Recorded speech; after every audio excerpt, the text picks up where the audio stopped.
November 3rd, 1984, Alabaster, Alabama.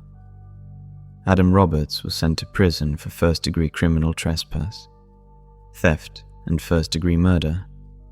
This is the story of Amanda Moore, one of the victims. Viewer discretion is advised. It was a dream come true. After having a fling with David throughout high school that later fizzled out, we finally reconnected at a friend's party 5 years later. The chemistry was still there. That spark that made my heart flutter whenever he was around. We quickly fell into dating again, and before we knew it, we had gotten married and were moving in together. David had found a great deal on an older house that needed some work. It was a quite big house. I was so excited to start this new chapter of our lives together. He threw himself into renovating the place, updating it room by room with his handyman skills.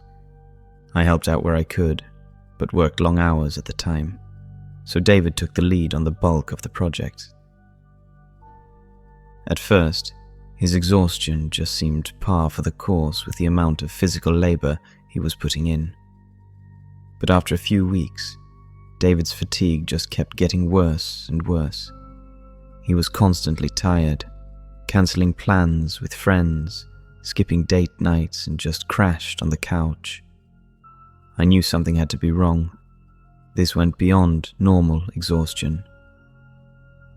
After plenty of pleading on my part, David finally agreed to see a doctor.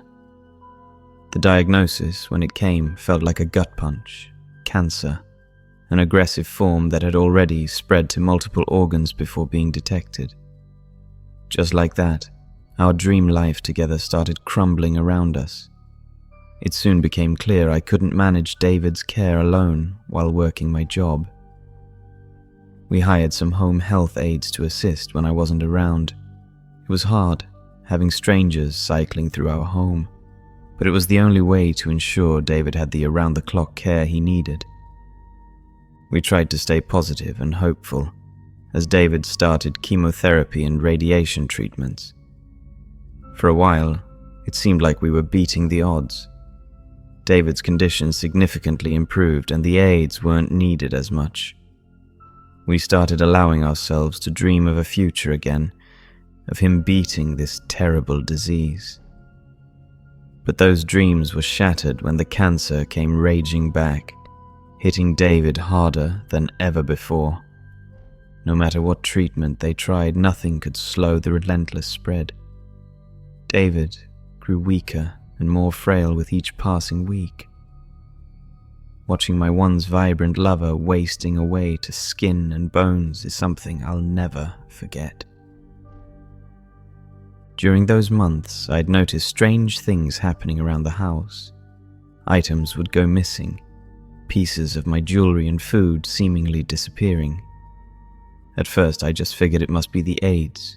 You hear these kind of things about hired caregivers stealing valuables from clients' homes, but I never wanted to accuse them without proof.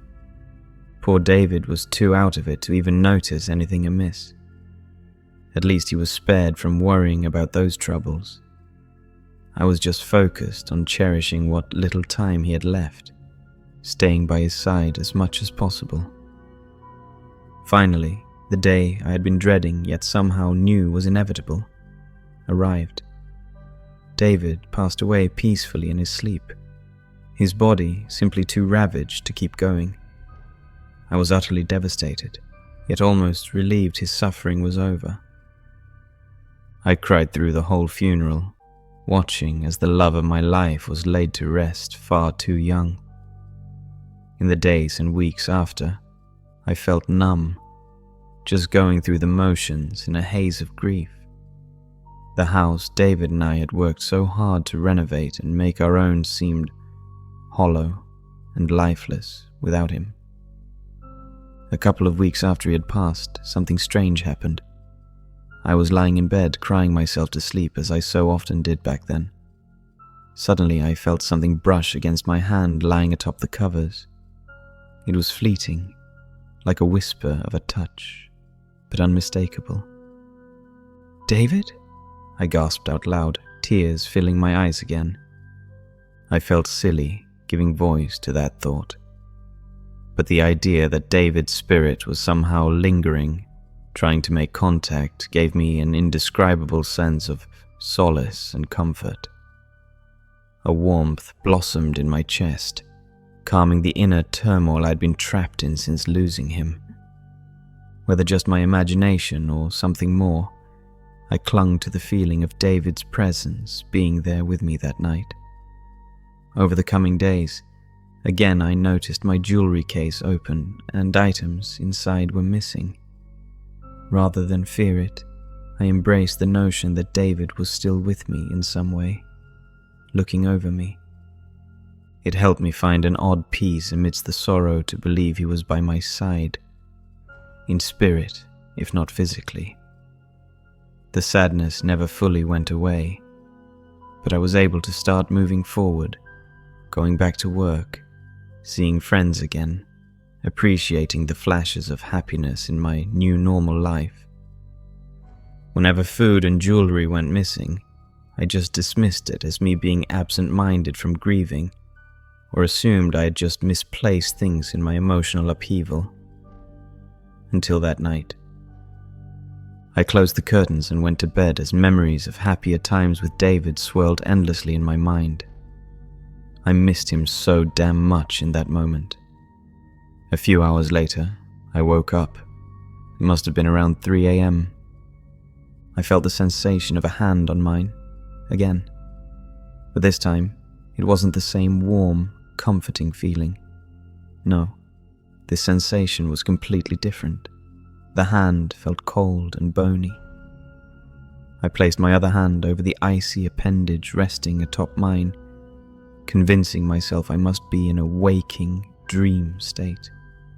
I realized the hand was attached to something, an arm. I traced my fingers down the arm attached to the hand. The arm led underneath the bed. 2 weeks later, there was a trial. For months, a man called Adam Roberts had been illegally living at our house, in the basement, wardrobes, and under the bed. He had been stealing food and jewelry. He admitted to switching out David's medicine to vitamin pills and thus killing him. I had only one question at the hearing. I asked him why he was caressing my hand that night. Because you still had your wedding ring,